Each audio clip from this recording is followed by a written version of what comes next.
bridging the gaps in the entire bamboo value chain through climate finance gaps came out to be very important.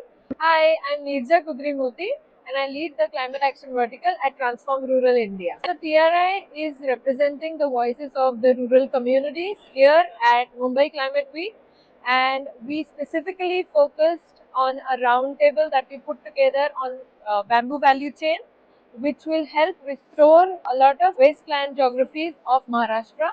And we invited experts, policymakers, industry people to come together and give suggestions so that a roadmap for actually translating this can get created. So there were various segments that emerged from the discussion. Most important one being production.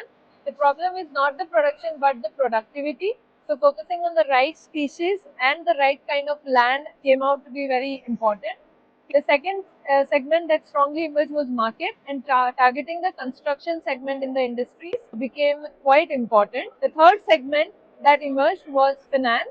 So climate finance, specifically ESG, and bridging the gaps in the entire bamboo value chain through climate finance gaps came out to be very important.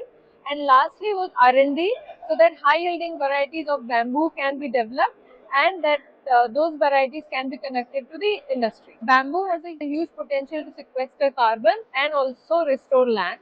Secondly, it can open new avenues in the market for smallholder farmers, so that farmers growing these bamboo in rural areas can actually benefit getting connected to the market space.